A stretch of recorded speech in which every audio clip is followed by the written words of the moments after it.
शेतकऱ्याचा खर्च कमी होईल आणि उत्पन्नात भर पडेल। यासाठी कंपनी मागच्या 50 वर्षापासून काम करत आहे। जर आपण बघायचं झालं आपल्याला इथं दिसत आहे, फक्त कपाशीमध्ये नाही तर कंपनी मक्यामध्ये काम करते, भात आहे कंपनीचा, ज्वारी आहे, बाजरी आहे आणि विविध भाजीपाला यामध्ये कंपनी काम करते।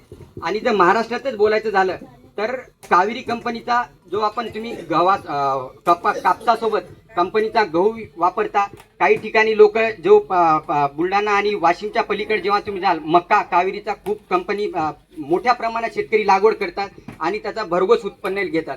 तर सांगायचं हे झालं की कधीही कंपनी क्वालिटीमध्ये काही कॉम्प्रोमाइज करणार नाही। जेव्हा पण शेतकऱ्याला नवीन बियाणं देत आहे तर ते शेतकऱ्यासाठी काही ना काही फायदे ठरणार आहे। त्यासाठी आपण आज कार्यक्रम आयोजित केलेला आहे। तर मी आता येतोय कंपनीचा जे नवीन वाहन आहे बंपर, त्याच्याविषयी मी तुम्हाला सांगण्या अगोदर तुम्हाला एक 2-3 प्रश्न विचारतो। तर एखादं वाहन जर तुम्हाला लावायचं असेल तर तुम्ही त्या वाहनामध्ये काय विशिष्ट गुण बघता की मला या वाहनामध्ये ही गोष्ट मला पाहिजे? तर तुम्ही असे 3-4 गोष्टी काय आहेत जे तुम्ही वाहन निवडण्याच्या पूर्वी त्याच्यामध्ये बघता?